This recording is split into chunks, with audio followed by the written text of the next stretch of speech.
that about Peter being an associate of, Mark being an associate of Peter. Whether he was or not, and there's a lot of question whether Peter wrote those letters, so modern scholars would be. I don't think that's a piece of data you can rely on, but it's interesting. Mark also was said to have written in Egypt. He gets around a lot. And around the churches of the city of Alexandria, and there was Philo, he mentions too there at that time. And you know, Philo writes about the Essenes and the Therapeutae. The Essenes being one of the Jewish groups that Josephus talks about. But Philo describes them quite differently, and they are near Alexandria. They hang out near Alexandria. And Therapeutae are another group, not different, two different Therapeutae. We call them that because we don't know what else to call them. Therapeutae are people who cure other people, just like Jesus is presented as curing people. You know, they're known for their ability to cure people.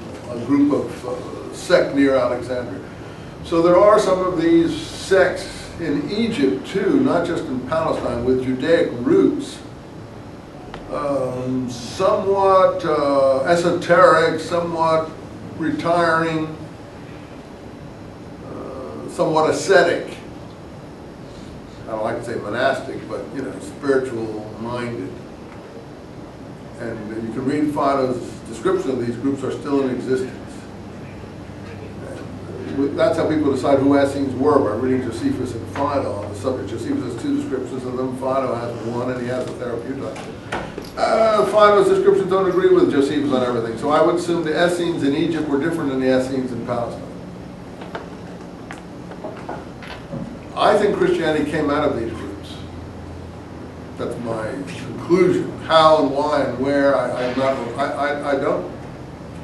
not at all surprised that it should come somewhere near Alexandria, which is an amalgam, a hotbed of Hellenistic Judaic culture, plus of anti-Semitism. There's a huge amount of anti-Semitism in Alexandria. You say, how come? I don't know why. Because the native Greeks, they weren't native Greeks, they were Greeks when Alexander came there. But apparently there were 3 areas of the city. Any of this subject would be a good topic to write a paper about Alexandria, anti-Semitism in Alexandria, or the way Alexandria was constructed at this time, what was going on in Alexandria. That could be an interesting paper. In any case, there were 3 areas of the city, a native Egyptian one, a Greek one, and a Jewish one. All more or less equal amounts of people, and it was a big, thriving, cosmopolitan city at that time. And the Greeks and the Jews were in quite a good deal of competition with each other, and there was a lot of dissatisfaction. And Josephus describes a lot of the antagonism, for instance, to Agrippa I when he came through there on his way to Palestine to take the crown in the early 40s. And there were Josephus describes rioting that went on at the time of the war against Rome along the coast in Hellenistic cities against Jews. The people objecting to the Jews revolting against Rome were being put up by the Roman authorities to object to the Jews revolting against Rome. Oh, there were rioting, and whole communities were butchered. The Jews in Caesarea were butchered. A lot of killing went on in Alexandria. A lot of killing went on in this town called Caesarea Philippi in present-day Golan Heights in Syria. So there was a lot of, among the native Hellenized or Greek-type populations, a lot of anti-Jewish feeling.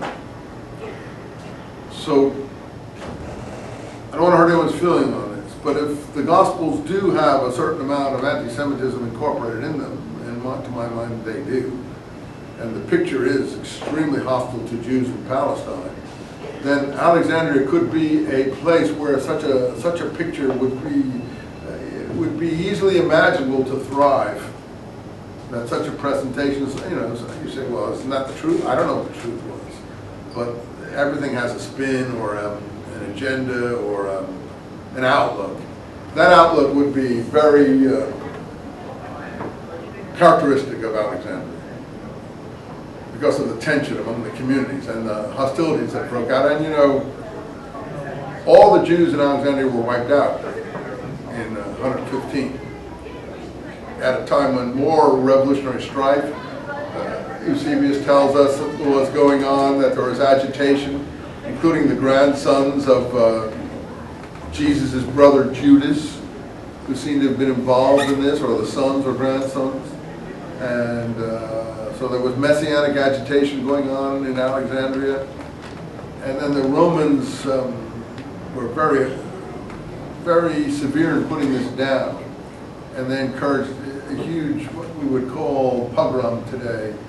And we don't have the records of all this, but in the trash pits of Egypt are a lot of